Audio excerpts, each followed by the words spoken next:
I'm at Elton Charles' studio in East Nashville, Tennessee. I am tracking drums for David Cook's new material. I'm going to take you guys along with me for the ride, and we're going to see how this whole process plays out.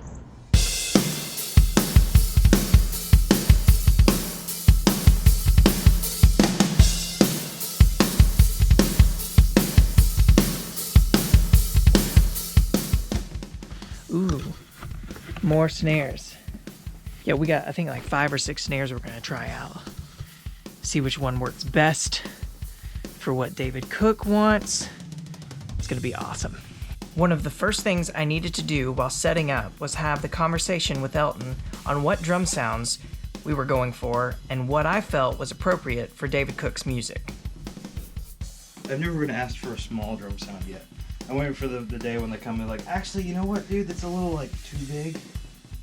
Can we like not do that? And it's like, okay, sure. I don't think I even know how to do that. We ended up using this Craviotto drum set, which was beautiful. The toms were 13 and 16 inch, and the kick drum was a 24 inch. This drum kit ended up producing the perfect sounds that we needed for David Cook's new material. This thing sounded pretty gnarly last time I used it. Oh my gosh. Yeah. This thing is heavy. This is a bell brass. Yeah. So we're trying to figure out what snares we're gonna use on this. Elton is tuning them up.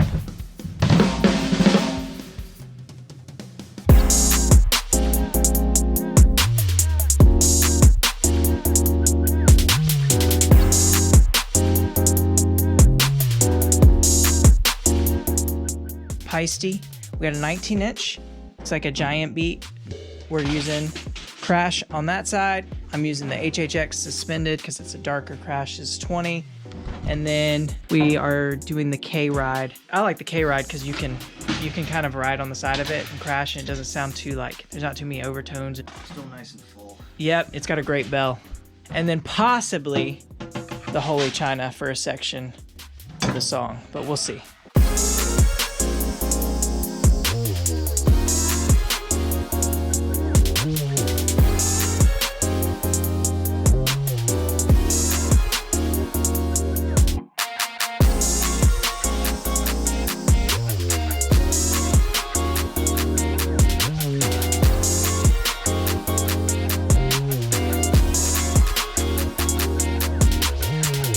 The hardest part of the recording process, in my opinion, is getting levels on the drums.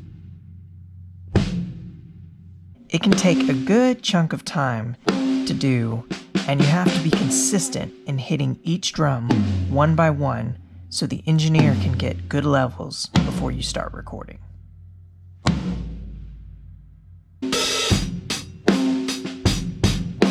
Some advice that was told to me years ago was to play a consistent groove while checking the kit, so the engineer can set a good level for the drums.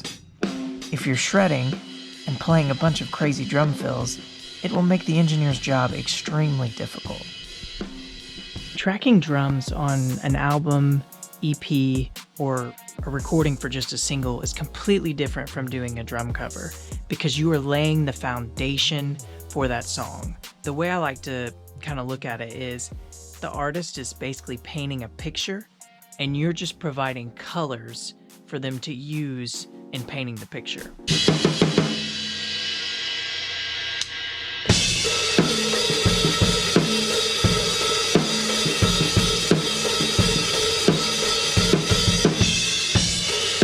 I actually lost the kick drum in that one, like it slid out.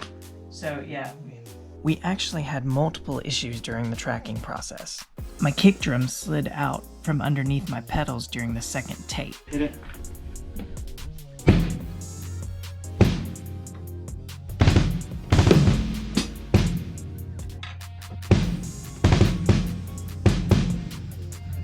Okay, cool.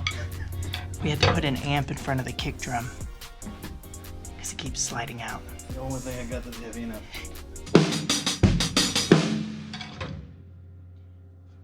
Sorry, the snare tilted. During the third take, my snare stand came loose and the snare shifted down. it's still... I thought I had fixed it, but as we started the fourth take, it did it again. Sometimes you just have to roll with the punches.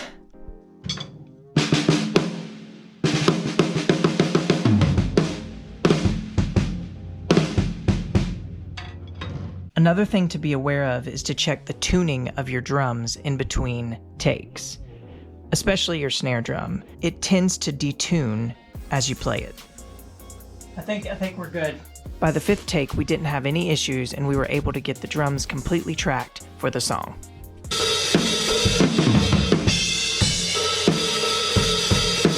Don't ever be afraid to ask the artist what he or she is looking for, and never be afraid to experiment, even if you make a mistake. You can always go back and correct it.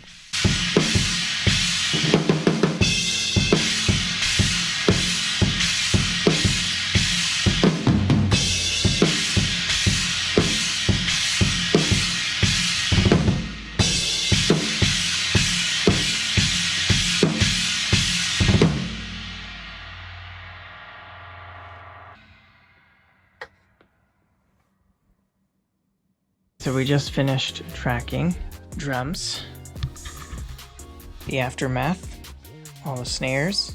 We had to put a guitar amp in front of the kick drum to keep it from sliding. I think we got some killer sounds. It's gonna be awesome.